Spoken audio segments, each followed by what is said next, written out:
Hey, everybody, and welcome to A Balanced Life with Dr. Jackie here at Black Star Network. I am always excited when we get an opportunity to gather together to talk about, of course, all things balance. As we are moving into this third quarter of the year, seemingly we are falling into stress, getting back into our old habits and patterns, and really not thinking the fact that we just came through a pandemic. Today, we're going to be talking about some things that will really help us find our own space to begin to have a launching point for really staying clear on how to balance. We're going to be joined today with Stacey Owens, Pastor JT, Dr. Tierney, as well as Charlotte Avery. And we're also joined by a special guest, Janine Halloran, who will talk to us about all things related to mental health. You know, as we are growing and becoming a part of society and getting back out in the world again, we're finding ourselves stressed, not having the coping skills that we need because we've been away and been relying on old habits, old patterns, old ways of doing things. But as we begin to move forward, it will be important for us to put some new things in our toolkit. And we're going to talk about that. Welcome in, everyone. How are you doing? Hello, Dr. Hey, Jackie. Hi, everybody. Hey, doing great. let me Hello. just tell you guys, the more I'm out and about in grocery stores and we're all out in public, I see parents flying off the handle with their kids. I see parents not being able to cope when it comes to not getting the customer service that we need. Does it seem like to you all that we're kind of falling back into these old habits and patterns and ways of dealing with people versus really showing empathy, sympathy, care, and concern? Charlotte Avery. Um, I think it's situational, because I've seen the parents fly off the handle, even before the pandemic. And I see parents flying off the handle now. And so I could say maybe yes, but maybe no, because I think that if you didn't learn those skills before the pandemic, then when the pandemic came, you were in big trouble. And now that we're kind of coming out of the pandemic, you're you probably need a good lesson that we're teaching today. Mm. Those good lessons are often hard to come by. Pastor JT, in your space, you know, I know I always ask you to come from the spiritual perspective, but you're really out and about working with males, females in organizations. Tell us what you're seeing and how you're engaging others to really step back and pause and take notice of their behavior in these wide open spaces again. That's a good point you bring out, Dr. Jackie. And I'll just say this: I think what happened is many people didn't take advantage of the great pause, Hmm. that thing that we just went through. I don't even want to call the name of it, but that just when God hit the pause button and we couldn't do nothing, couldn't go nowhere. And I think what happened is a lot of people didn't take advantage of that time, right? So you talk about organizations and you think about professional people. We really didn't have a space where we could sit because we immediately moved from not being able to meet face to face to now we're zooming more than the Commodores did. And then after we finally got back to a space where it was kind of okay to get back open, we rushed to get back in front of people. And in some instances now, some people still have the thought that we will be in meetings back to back just as we were when we were zooming. And I think what has happened is nobody really took time. And I know we have the self care days and things of that nature, but self care is a little bit more than going to get a manicure and a pedicure. Hmm. We really didn't take time to process what went on and who came out on the other side after that pause button was released and that play button was now pressed. And I think what is happening is we are encountering people at different spaces in their day. So it may be a bright, sunshining morning for you at 9 o'clock, but for somebody else, it may be a thunderstorming 9 o'clock. And in some instances, we are expecting somebody else's day to be on the same page with our day just because it's the same time. And I Hmm. think that's where we are being introduced to some people who don't have patience. They have a short fuse. They're more attitudinal. They're more emotional. And I think if we ever step back and offered the grace that we may need ourselves, then we probably would have a little bit more peace. Other than that, man, we are just a ticking time bomb waiting to explode. You bring up a very good point because we literally are, as Beyonce says, back outside, back outside. Stacey, let me ask you this question as it relates to individualism, because Pastor JT just brought up a very good point that we believe that people should be where we are just because we may occupy the same space during the course of our workday or at school or wherever it is that we find ourselves. But the reality is we're oftentimes in our own head in those spaces. How are you helping others and managing yourself, the ability of being an individual while yet still dealing with others? You know, everybody can only bring their individuality to the table. So we always talk about how it begins first with self-awareness, knowing who you are, what you like, what you don't like, how you're feeling, and then being able to go get in somebody else's sandbox and know how to bring who you are to that sandbox and be able to be open and respectful and understanding of who they are. And that can often be challenging because I think, like Charlotte said, in terms of it's selective, depending upon different situations and situational, depending upon different people, different situations of where we are in that process. I think just like what Pastor JT saying that in this pandemic we changed, but did we take time to really think about how did that moment affect us and change us to the point where I really understand how I am as an individual in this moment, and then how did I flush it? If I had anything that if I went from Zoom meeting and then jumping back out to the personal meetings, or if I'm a person who I'm not going to start my day until 12 o'clock, how did I flush any kind of trauma that came to me from that moment when we should have paused and thought about the newness that we have to go to, so that now that it's back, the world is back open and we're back outside, I'm knowing what I'm bringing to the table. I mean, I see all the time, every day, where people are really just still struggling with the impact of how the world changed and what impactful change that had on them.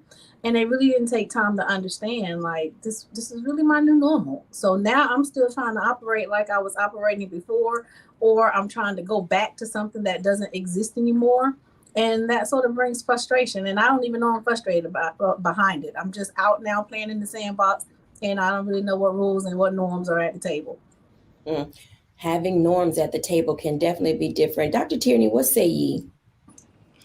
So when we're talking about how we're interacting with others, it's important that we first stop and look at how are we interacting with ourselves.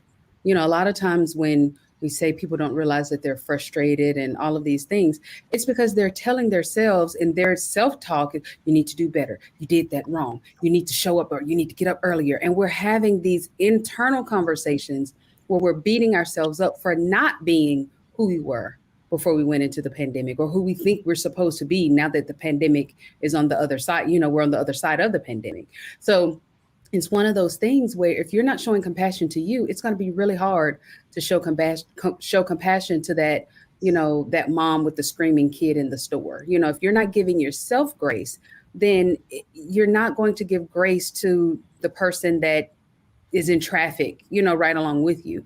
We have to make sure that we are first giving ourselves what we need, that we are taking a second to really short circuit that negative self-talk, that stinking thinking that we have going on about ourselves and what we think we should be doing at this point in time, and give ourselves that pat on the back to say, you know what, you're doing a really good job, so that then we can better see our fellow man in a more positive light and give that grace and that compassion and that empathy and that sympathy to them as well. Absolutely. I want to invite Janine Halloran into the conversation, and then we're going to have a little bit more time with her. But one of the things that I'm hearing everyone talk about is sometimes you need help, and oftentimes we don't know how to seek help. Janine, welcome in for just a moment. Tell us who you are and what you do, and then we'll dive right into some deeper conversation with you a little later. Hey, Sure. Janine.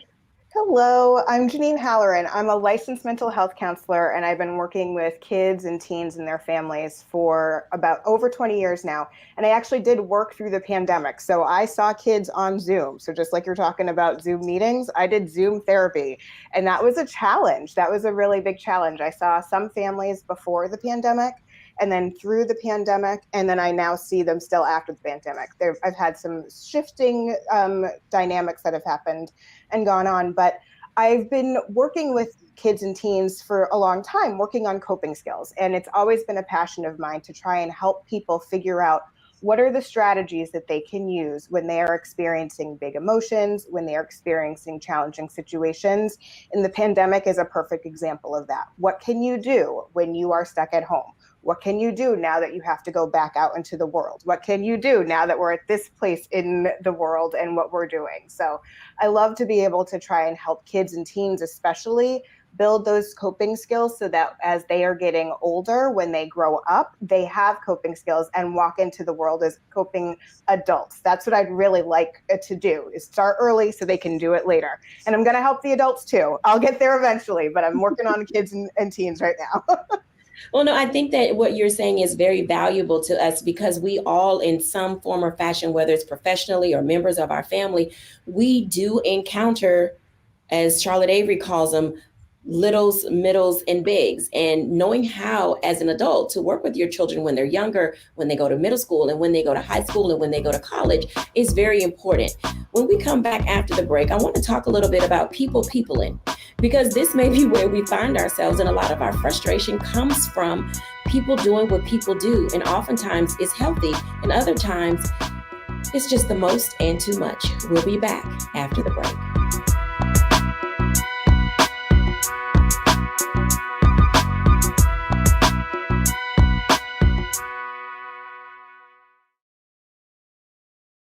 Folks, Black Star Network is here.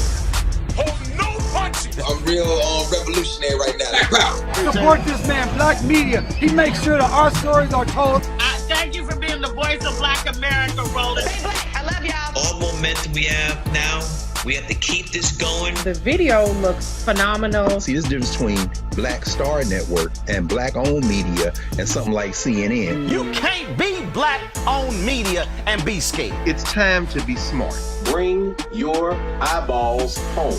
You dig?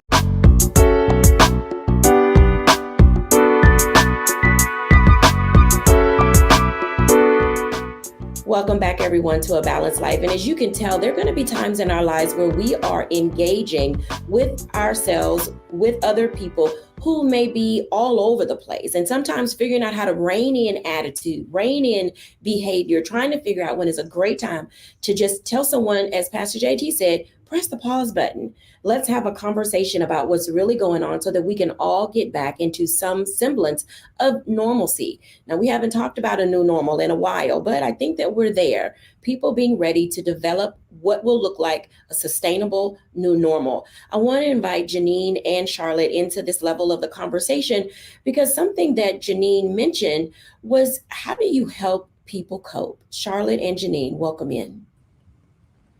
Coping isn't easy, ladies. And there are times when we're working with our young people that there's so much attitude and angst.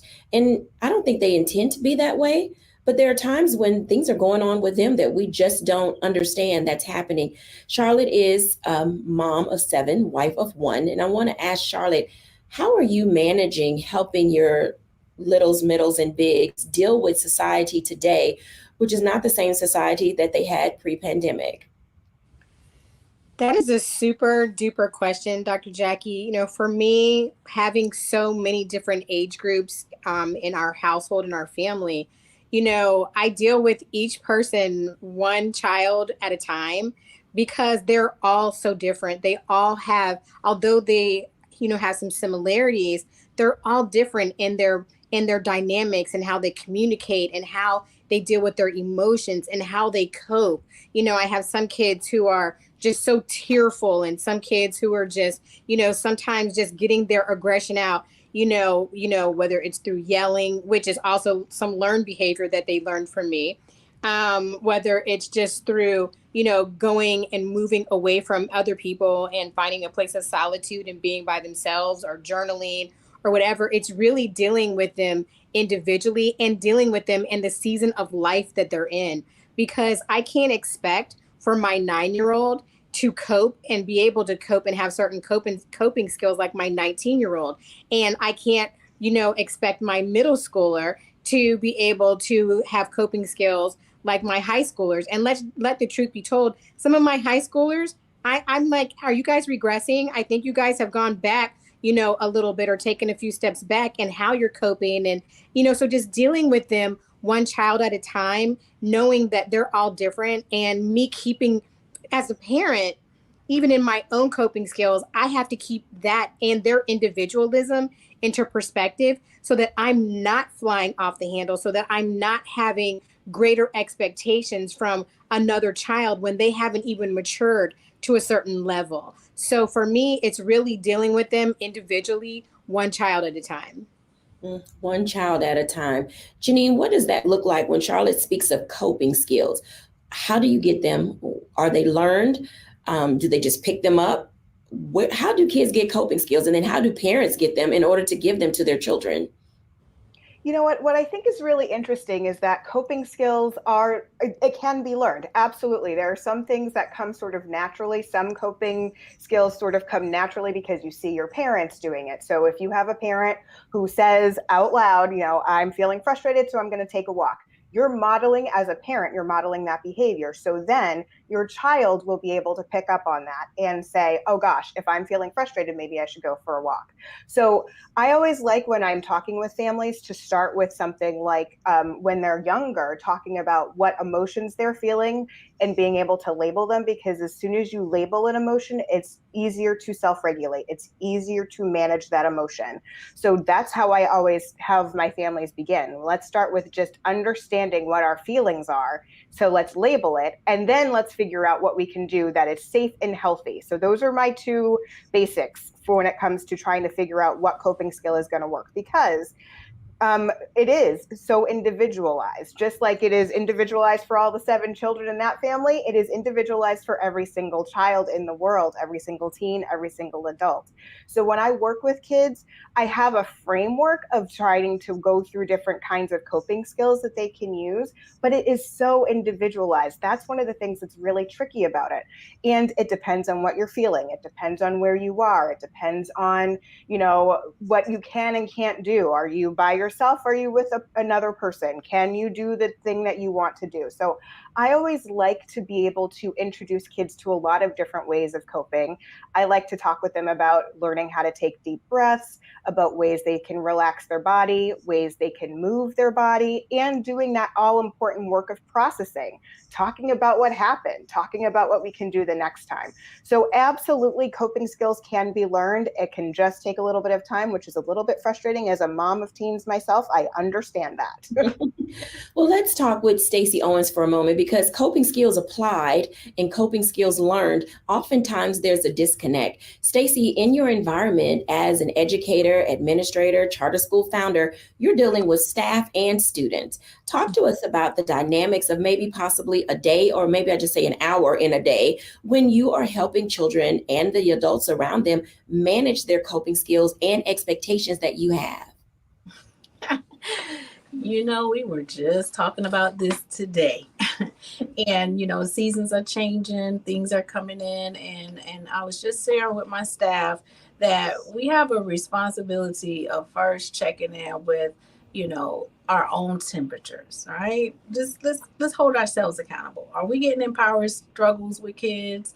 Are we still being intentional about helping kids to regulate their emotions and teaching them the strategies that they need? I love when my guests talk about labeling the emotions. That is so important. And that's something that you have to stick with every single day. You have to be intentional about being in tune with your surroundings, being in tune with how you're feeling at every point of the day, so that you can know how to regulate when you need to.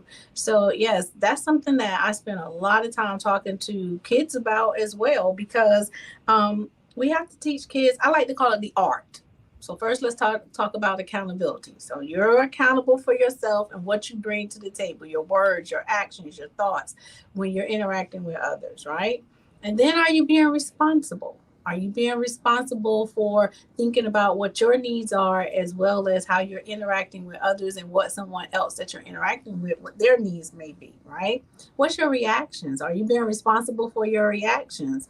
You know, if you overreacted or underreacted, you know, and then that T in the R is, are you teachable? Are you being able to listen to the feedback, the verbal and nonverbal feedback that your friends or the staff or the students are giving to each other? You know, are you looking at how someone is responding to what you're trying to share with them about how you hurt them or how you help them or so forth? I mean, that's the art of being able to come together and really manage how we're going to people with each other. Ooh, people, and especially when they're little people. And I know later in the next block, I'm going to talk to Pastor JT and Dr. Tierney about adult peopling. But when we're dealing with children and the people that they come into contact with, how much is being projected onto them? Because oftentimes literally, kids can be told to do a thing, but it may not be the thing that they would do naturally or, you know, out of their own understanding. And people, adults specifically, have a way of projecting behaviors onto kids. Do you guys think that that's dangerous for adults to project attitude and behavior onto children? I'll give you an example that I'm thinking of, and you can bring Charlotte back in for this part as well. If I say to one of my nieces, you know, you probably really shouldn't flick the lights off and on like that because your sister may, you know, get an attitude. Well, I don't know if she's going to get an attitude or not, but because I said that, now I've projected a potential behavior onto a child, which maybe they wouldn't have even taken it in a negative manner. So oftentimes, do children, how does this come about, this projecting negativity onto kids and the danger that it has for them? I'll start with Charlotte. I definitely think that it can be a very dangerous situation. And yes, I do think that sometimes we do that. I mean, I know, and I'm guilty of it. I'm guilty of doing that sometimes because of how I know that some of my other children are built. And so sometimes I do project what I think might happen versus just kind of waiting to see if it will play out. And then also seeing how they will be able to respond to each other, because sometimes they don't need me stepping in to manage a situation unless it's like, you know, somebody's like killing somebody or whatever. But sometimes it's good to just let them go ahead and sometimes do things and see how the other child is going to cope or how they're going to manage with each other. And so, yes, I definitely believe that it can be dangerous, because also I think what it does sometimes, it sets up sometimes like what we would call a self-fulfilled prophecy. So even when something wasn't going to happen, now you've created an environment and an element for something to possibly happen. And so I definitely think that as adults, we really do need to be careful about that, because I've not only done it as a parent, but I've seen teachers do it to other students in school and, you know, things of that nature. So I think we definitely need to be aware, and I think we need to be careful. Well said. Janine? Yes, absolutely. I would totally agree. I think a lot of times as a parent, I've done it myself. I have the perfect example. My son lost at a soccer game and I was like, it's no big deal. It was a big deal.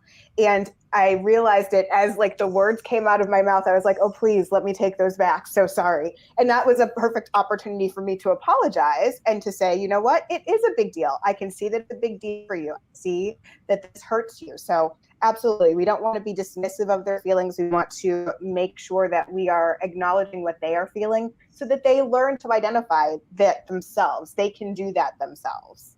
Absolutely. Stacey, any closing comments? Yeah, I think we just need to create the situation where we are allowing students to express how they feel. We should direct the statements that we make in an open-ended manner that will open the floor and open the door for them to just be able to say, you know what, this is how I'm feeling. And then you can have dialogue about it. And be careful not to transfer your anger or your other emotions as well. So I'm mad at so-and-so over here, but I didn't get to say what I want to say to this student or this person. So let me go and take it out on someone else. That's another form of projection that we have to also be very mindful of. I will agree with you there. Oftentimes people may understand what she just said as paying it forward. And oftentimes we pay forward both positive and negative. When we come back after the break, I want to continue this conversation related to peopling, but from an adult perspective. We'll be back in a moment.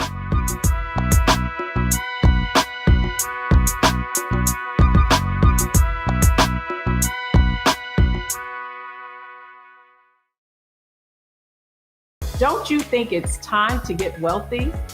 I'm Deborah Owens, America's Wealth Coach, and my new show on the Black Star Network focuses on the things your financial advisor or bank isn't telling you. So watch Get Wealthy on the Black Star Network.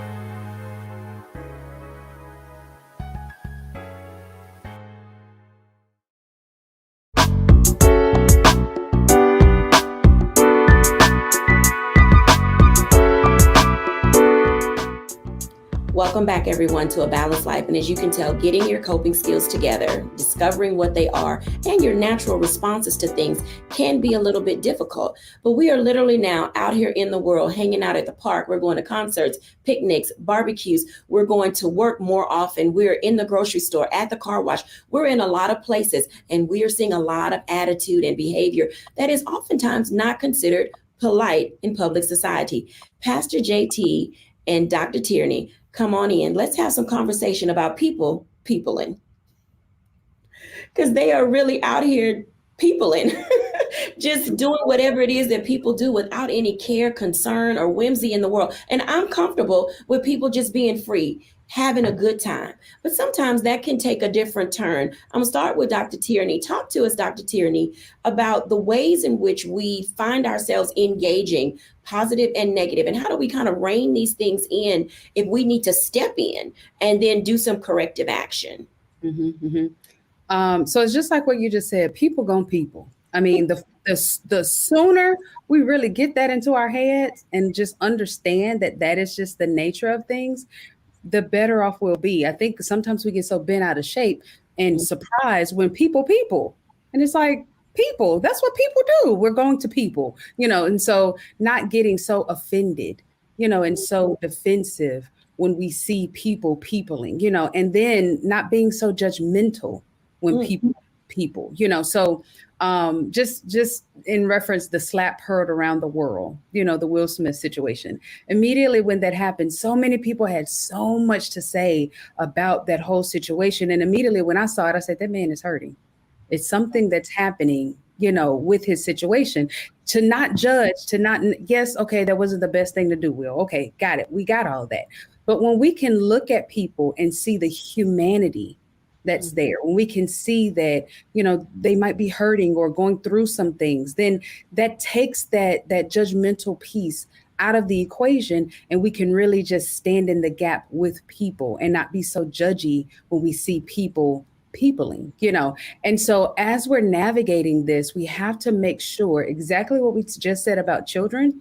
We have to make sure that as adults, we are being very aware of what we're feeling. In my work as a coach, I have the wheel of emotion. And that's the question that I ask my clients all the time. Tell me what you're feeling. Don't tell me what you're thinking. Tell me what you're feeling. Because often as adults, we got the message that we don't have the room to feel.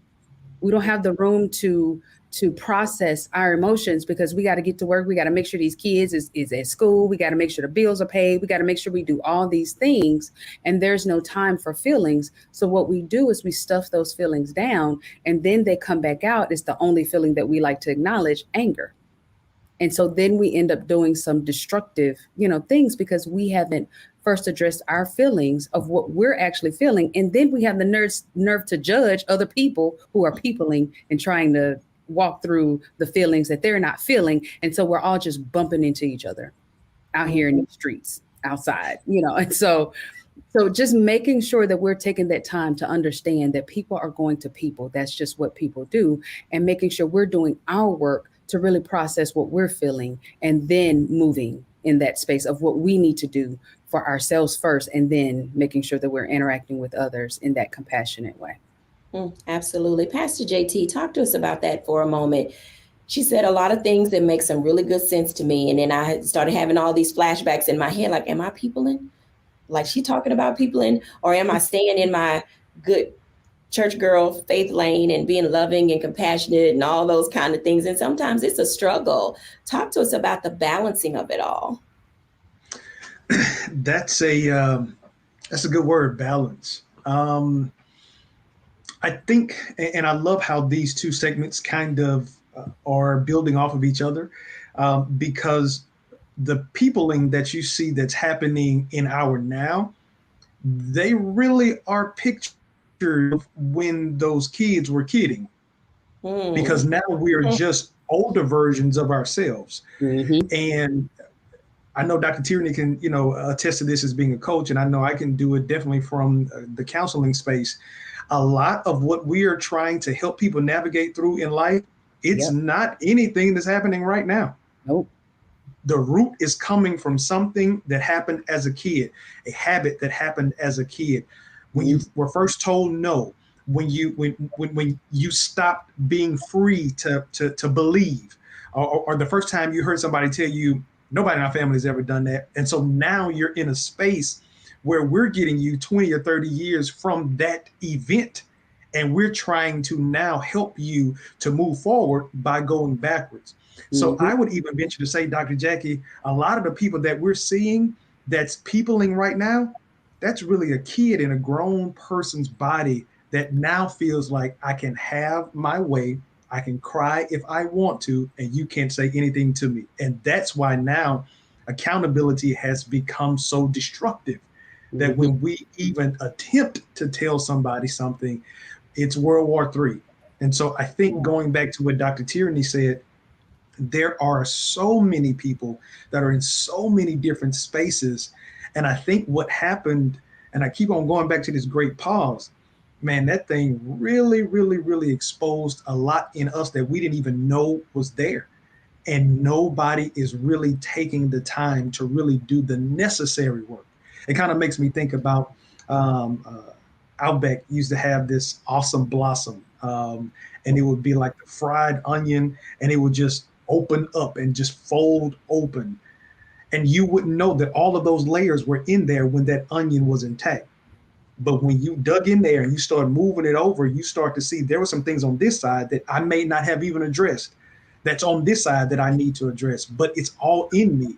And as long as I stay bound, I'll never have an opportunity for the help that I need. So I would even tell anybody that's on right now, it's okay to open up, because this is the thing that I don't want to have happen. That there may be an opportunity, or there may be a situation that pushes you to the point where you people at the wrong time in front of the wrong people. Now that's a word. I want to ask Janine to come in for a second, because both of you, I have a question that I need to ask her. And it's that whole thing of, at what age do you start peeling back the layers? So if we don't want the 6-year-old self to show up in the 36-year-old board meeting, at what point do we begin to teach children how to pull back the layers, but also helping parents identify that the child is building up layers? Oh my goodness. You can start talking with kids about their emotions when they're 2 or 3. And you can start very simple. You can start with happy, mad, sad.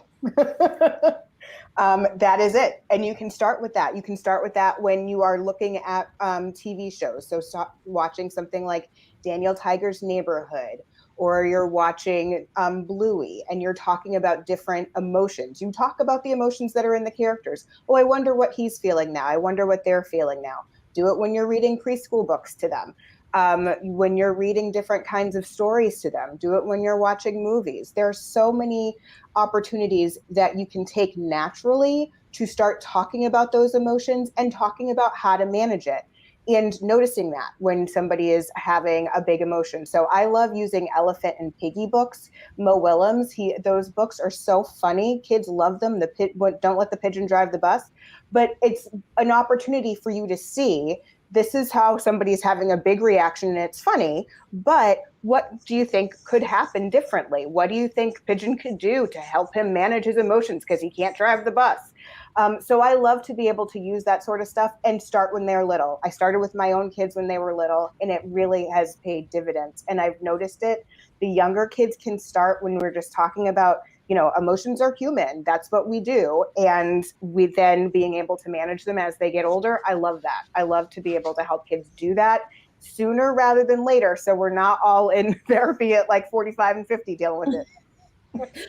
Well, I'd like to say they're probably all on our coaching Zooms, because literally we see a lot of young people behavior showing up in many of the older adults that we see.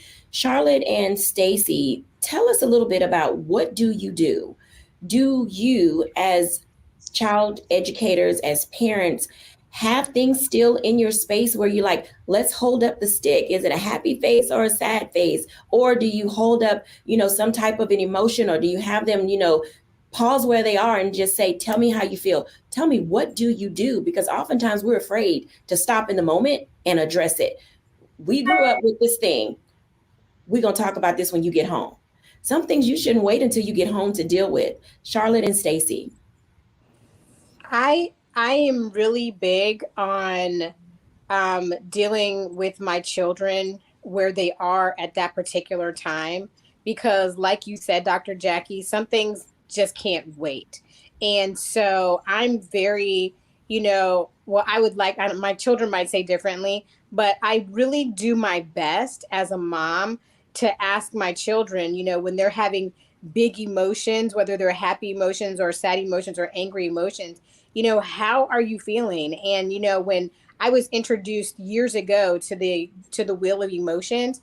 And so I pull that out sometimes with them, especially when they can't articulate what they're feeling at that particular time. We go through the wheel and say, okay, what are you feeling? Point to it. And then let's talk about it. And then it's not just what you're feeling, it's why you're feeling it. It's how and what caused it. And, and then it's really being able to problem solve and find a solution. And one thing that I love that our guest said was, allowing them to be able to have their voice in saying what they're feeling, but also letting them use their voice when it comes to, how to problem solve, and asking them, well, what do you think should happen? Or what do you think should have happened? Or how do you want to handle this? And how can I, as your mom, support you in doing so? And so I think sometimes, as adults, we want to just be like, okay, it's really not that serious. You're just a kid. But it really is that serious because they're a kid. And we can't forget that, because, unhealed little people become unhealed big people. And so my thing is to catch them when it happens so that we can move forward and press towards the mark of victory. Absolutely. When we come back after the break, I want to start with Stacy because I want to continue this conversation. What do you do? We'll be back in a moment.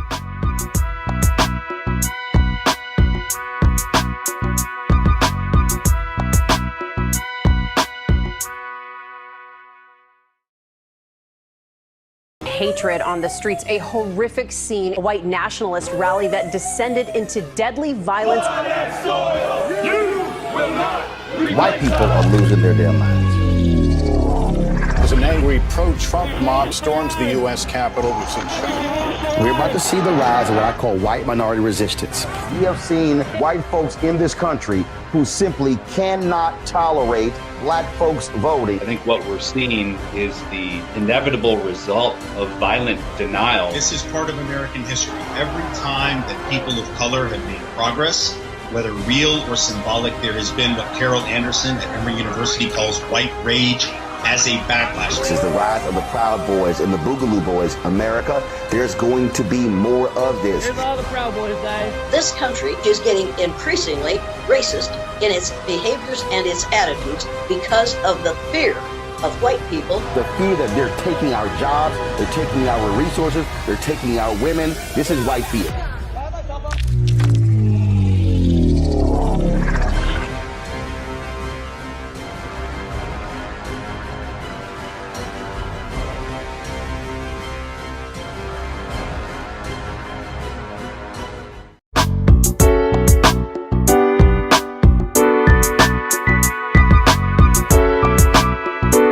Welcome back, everyone, to A Balanced Life. And as you can tell, what do you do isn't always that easy because we're in different seasons of life. We're in different spaces at different times. And we're around a whole host of people who are projecting both good and bad onto us.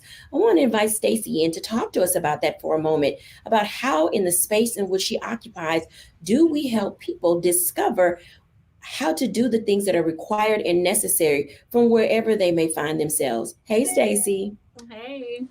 I think, here at the school, I teach my teachers to have different time periods during the day where we can just have emotional check-ins. So right when our students get off the bus and enter the building, my teachers have things like bulletin boards up. They take attendance with using emojis so that students can identify the emoji that is matching their feelings right at that moment, so that if they identify a student who's coming into class before school even started with an angry emoji or concerned emoji, it leaves or creates space for them to be able to have those necessary conversations to help flush whatever needed to be flushed. That maybe something happened on the bus or happened at home or happened prior to entering into school. It allows them the time and the space to know that I need to check in, because if I don't deal with that right now, then it's going to grow into something more as the day goes on.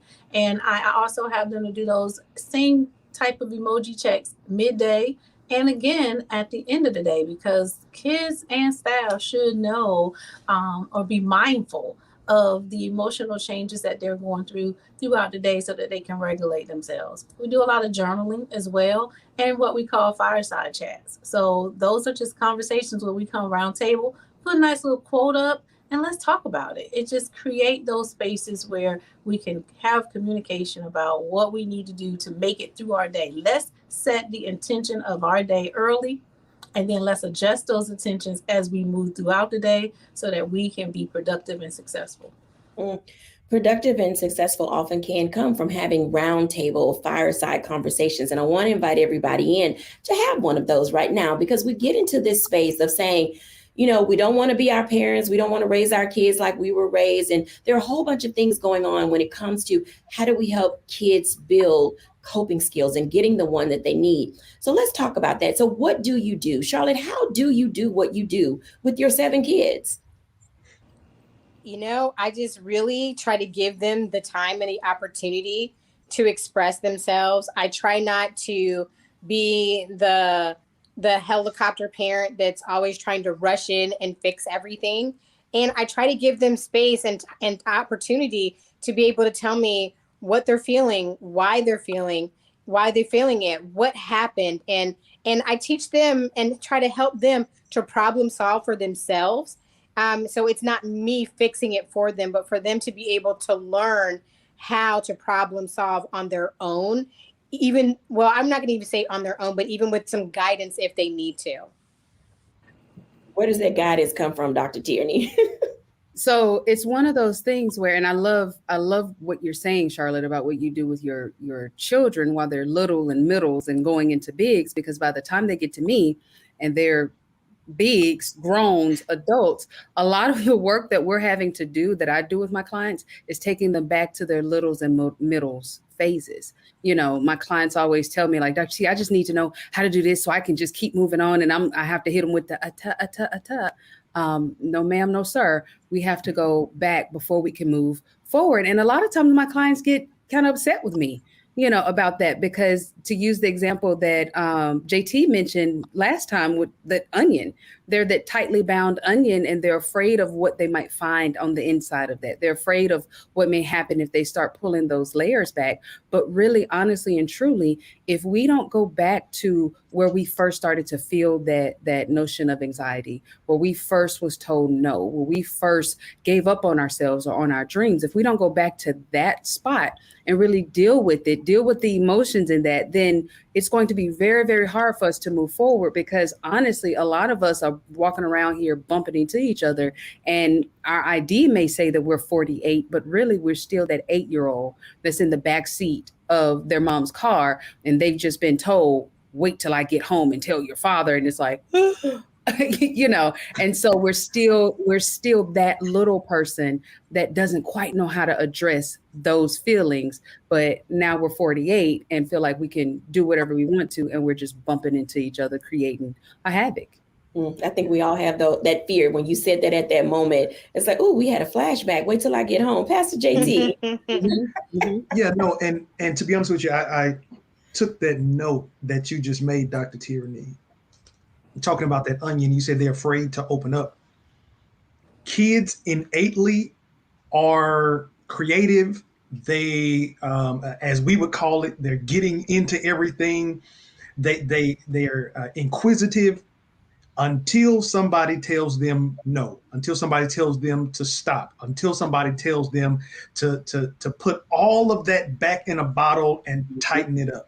And so then that moment, so I wrote this note, they are afraid to open up to us because they still remember that time when they were made to feel that opening up is something that they shouldn't do. Or they should be quiet, or you know, the things that, you know, especially if you grew up in a house down south, you know, stop all that crying before I give you something to cry about, or especially if you are a man, you know, growing up, you know, I always heard, you know, boys don't cry, you know, man up. And so then now we have these older, as you said, 48-year-old men that they're still portraying out that first time that they were told not to feel.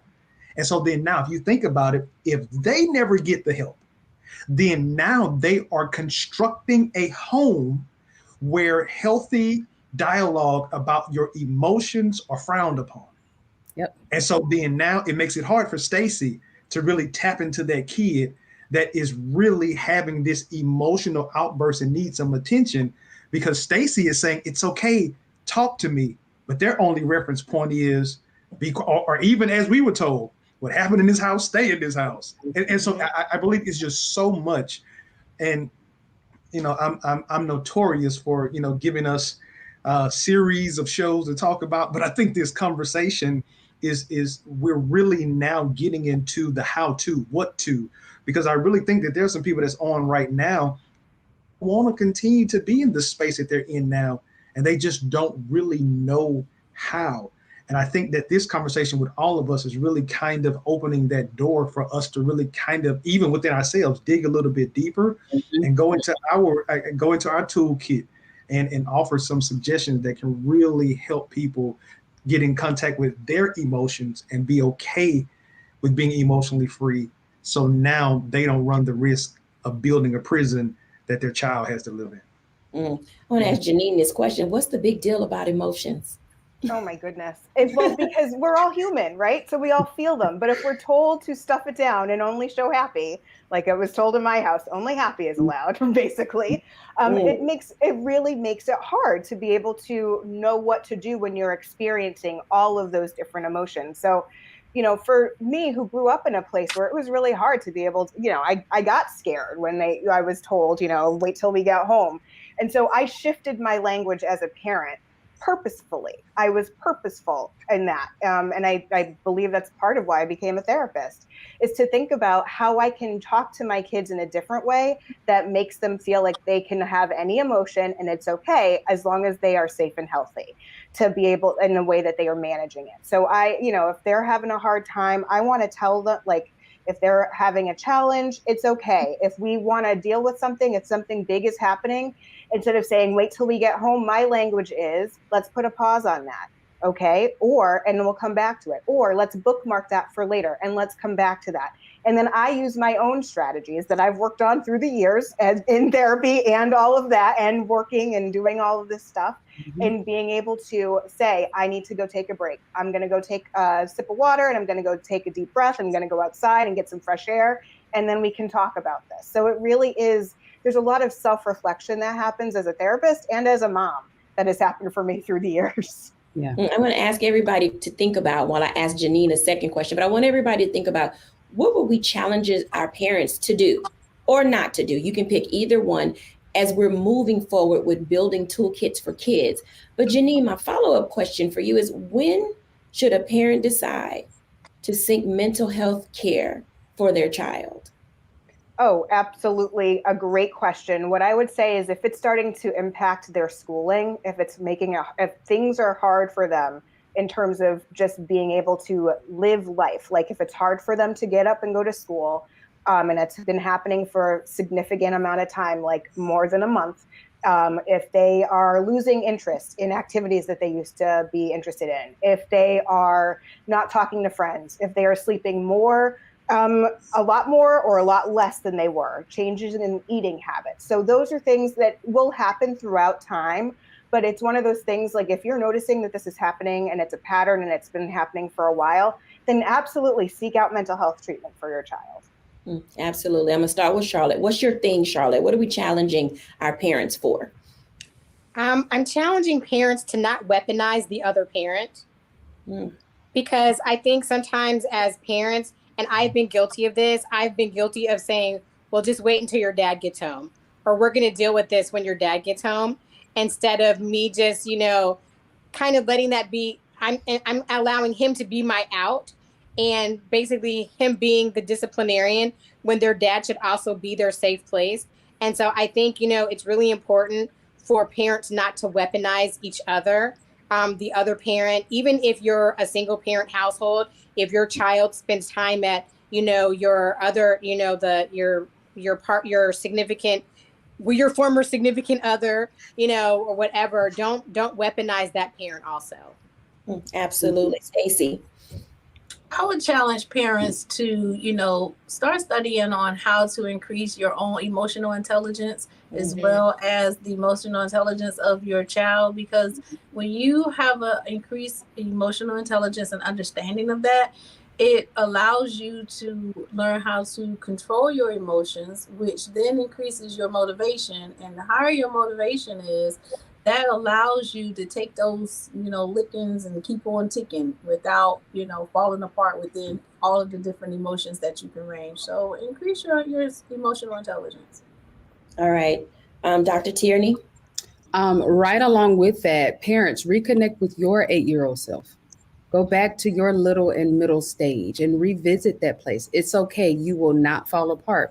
But the keys to your future, the keys to your forward is locked in the hands of your 8-year-old self. So go back and talk to her or him. Absolutely. Pastor JT. I want to extend and piggyback off of what Dr. Tierney said. When you go back and you have a little conference with your 8-year-old self, aim to be the parent that you needed at that age. Wow. And make sure that you are not duplicating what you have grown to hate, and you are it's embedding and coming out to your kids. Absolutely. Janine. Oh my goodness. I would say give yourself grace, because when you do this work, when you are learning about all this information about emotional intelligence, then you feel, oh gosh, I'm not doing a very good job. It's okay to make a mistake. Think about it as a teachable moment. You can learn from this. Your child can learn from this. Give yourself grace. Absolutely. When we'll come back after the break, I'll give my reflection.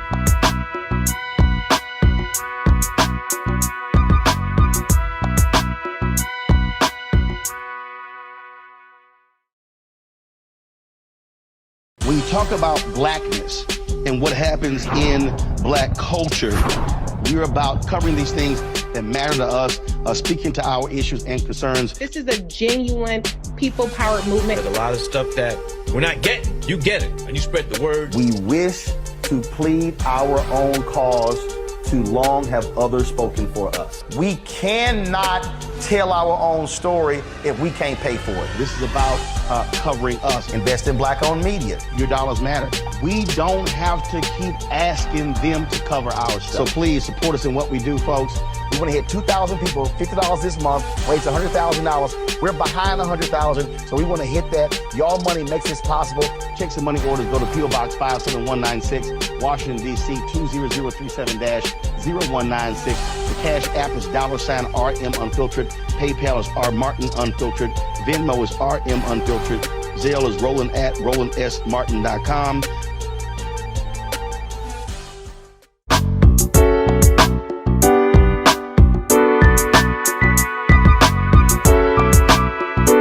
Welcome Welcome back, everyone, to A Balanced Life. And as you can tell, learning to parent yourself and parent your kids is not always easy.